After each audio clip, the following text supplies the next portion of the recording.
My name is Mark Eiden. I'm actually owner of 45th Parallel Productions in Traverse City. My wife and I moved here about 15 years ago from North Oakland County.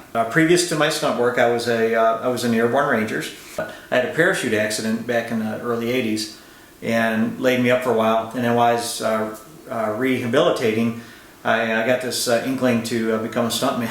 So this was when I was an Army Ranger. I had jumped out of the plane. We were on static line parachutes, so attached to. Anyway, I jumped out of the plane. The guy went out in front of me. He opened up. I jumped out. My parachute opened, and what happened is I had something. I don't know. Something kind of crazy happened, but I had a much faster descent rate. I landed on top of his canopy. And at that moment, I knew you can't land on the other guy's canopy because you could kill him on landing. So I had, and my parachute actually collapsed because of the vacuum. So my parachute collapsed. I pulled it in, and I was trying to determine what I'm going to do. Do I pull my reserve? Which I didn't really, at that split-second decision, I didn't think it would be the right decision because I had too many cords tangled up. So I thought what I thought, I'm going to roll off the guy's parachute because it was actually holding me up. I roll off and then I'll throw my main parachute out, grab some air, and hopefully it'll open again. Well, I bundled it up, threw it off, rolled off the canopy, and it just stayed in a ball. I fell about 500 something feet and just kind of landed in the desert in a seated position and walked away with a lot of pain. But what happened, my patrol leader was on the ground already. He said I bounced about 5 feet off the ground after I hit. And I just remember after I got my breath, it took my breath away, quite obviously. And I felt pain, but I said, no, I think I can move on, I can move around. So we went on with our mission. And I actually jumped for another year. You know, I went on in the Rangers for another year. But then about a year later, I had a typical parachute landing fall. Just things kind of moved around my spine a little bit. And it made it so I couldn't walk. So then I'm in the hospital, and I really didn't want the military to do the operation. I needed back surgery.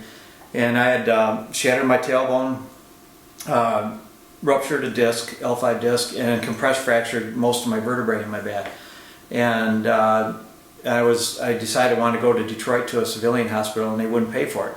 So they just pumped me up with steroids for a week or two and sent me home. So then at that point, the doctor told me, he said, the best you'll ever do is maybe swim. You know, if you can, he got so I took the pressure off the spinal cord so I could actually start walking a little bit, but I was in a lot of pain. So, and it kind of made me mad. I thought, geez, I have my whole life, you know, I'm like 20 years old, and it just didn't sit well with me. So I hired my own Russian therapist to help me rehabilitate. And over the course of 6-8 months, I got strong again, and I thought, you know, I always thought as a kid I'd want to be a stuntman. I just saw it on TV, I always thought it looked fun, so I thought, I'm going to start doing research. So I found a school in California, and just outside of Hollywood, in Chatsworth. At that time there were only 2 schools. There was one in Chatsworth, California, and then one in London, England. So well, I'm going to California. So I applied. They only take 5 students at a time throughout the world. So usually we had like one guy from Italy, another guy from France, another guy from Great Britain, and so I made it in a cut. You had to kind of get accepted in the school, so that's where I got my start.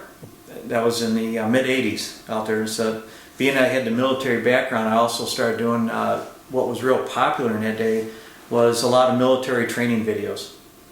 And so since I already had the military training, I was a former Army Ranger, and then learning the film and the stunt work, I found a nice little niche and started doing, I stayed pretty busy doing military training films, getting blown up and what not to do.